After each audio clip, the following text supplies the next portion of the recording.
So guys, sumasabay rin naman si si Mio Gravis sa mga ibang motor dyan na mabibilis. Di naman siya papahuli, di ba?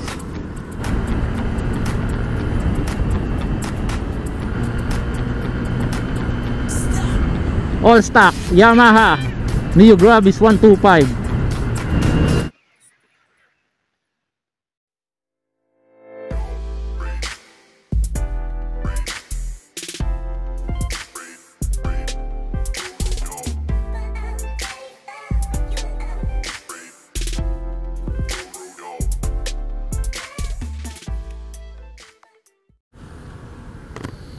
Magandang araw mga paps guys. At panibagong vlog na naman to ni Scoria Motovlog. So update din pag may time. So 1 year na, it's 32,341 ang ating odometer sa ating motor guys. So ibig sabihin gamit na gamit siya. Sulit na sulit yung bilhin natin dito kay Mio Gravis. Wala tayong pinagsisisihan at lahat ay gumagana pa rin hanggang ngayon. Minsan kapag nagbubukas tayo ng Facebook, yung sa group natin sa Mio Gravis, napakaraming issue na nababasa doon, di ba? Kasi kung tutusin guys, dapat alam niyo yung mga basic na kung ano yung mga nagiging sanhi o mga nagiging cause. For example, nakikita natin mas madalas yung yung issue yung mga push button. Tapos nag-check engine. So yung push button guys, nararamdaman ko rin yan. Minsan nagiging hard starting din siya. So ang ginagawa ko, ini-sprayan ko lang siya ng WD-40. Hindi ko siya kinakalkal, hindi ko siya binabaklas guys. Tandaan nyo, yung parts na nakalagay dyan kay Mio Gravis, simula nang bilhin natin, puro genuine yan, genuine parts. So ibig sabihin matibay yan. Kaya lang naman nagkakaganyan. Minsan nagkokos siya ng mga yung corrosion ba ang tawag doon, nag-uumido. So konting pitik-pitik lang yan, tapos sprayan nyo ng WD-40 guys. Yung iba nakita ko nagre-replace sila ng ng ibang parts, iba galing sa Honda. Di ko alam kung sa Honda galing yun. Yung may nakita ko isang beses sa Facebook, nagpalit siya ng ganyan kasi issue talaga yan guys. Napakalawak talaga ng kalsada rito. So guys, sumasabay rin naman si si Mio Gravis sa mga ibang motor dyan na mabibilis. Di naman siya papahuli, di ba?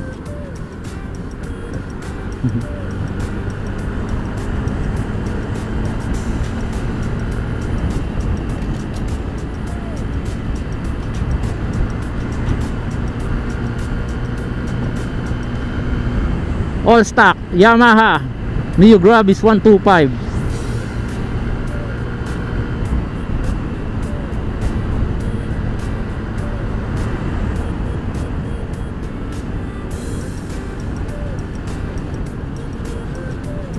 So mabilis siya guys.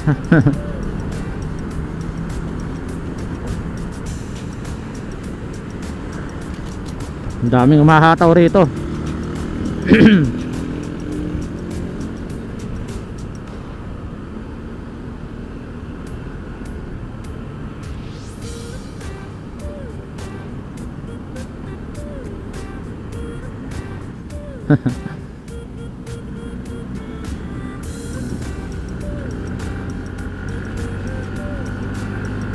So kaya naman sumabay talaga guys.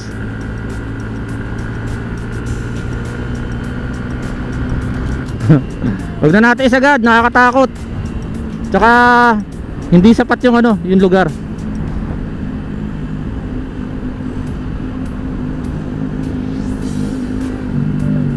All stock. Pero kung tusin kaya pa isagad, natakot ako.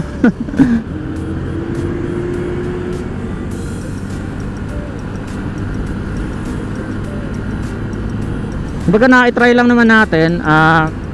Hindi naman masyado kasi nakakatakot na. Tama na yung hanggang 97. Kung tutusin kaya talaga ng ng 100 km/h. Wala tayo sa racetrack guys. Baka kung saan pa tayo abutin. Bagong linis lang yung ko. Yung panggilid ko, tinesting ko lang kung may pagbabago. Pero yung mga nakalagay lang sa ating panggilid, puro stock lang siya. So kanan na tayo rito sa Matandang Balara.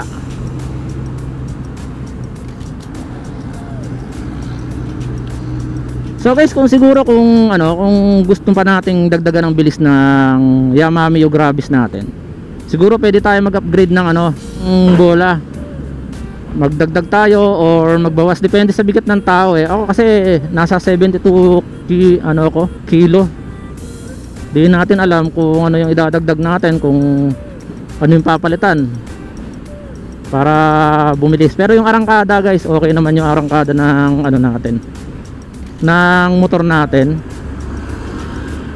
Kung tusin, pwede talagang isagad pa eh. Kaya lang natatakot ako. Na-try lang naman natin yung top speed natin. Pero tingnan nyo, mga more on my videos, hindi ako nangangarera, puro talagang mild lang. Kasi talagang kapag maluwag lang talaga ang kalsada, doon lang tayo sumusubok na mabilis.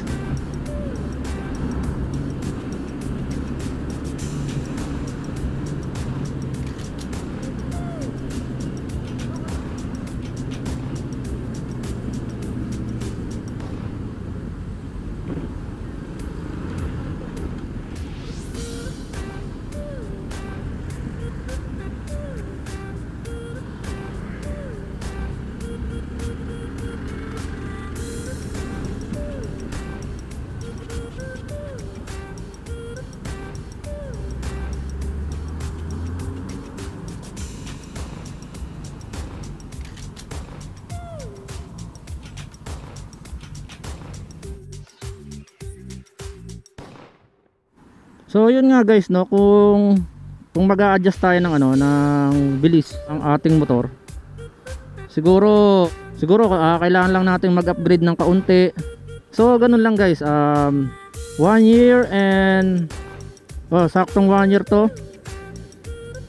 Ang tinakbo 32,349. Sumasagad pa siya ng 90 km/h.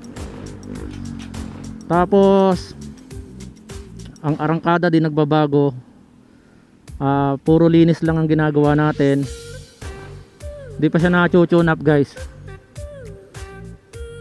So tatapusin ko na yung video ko guys. Pinapaalala ko lang, kung bago ka po sa channel ko, please don't forget to subscribe, like and share my video guys. Lagi po tayo mag-iingat. Lagi tayo magdasal bago umalis sa bahay. So hanggang dito na lang po. Hanggang sa muli, Iskoria Motovlog, ang inyong pong lingkod.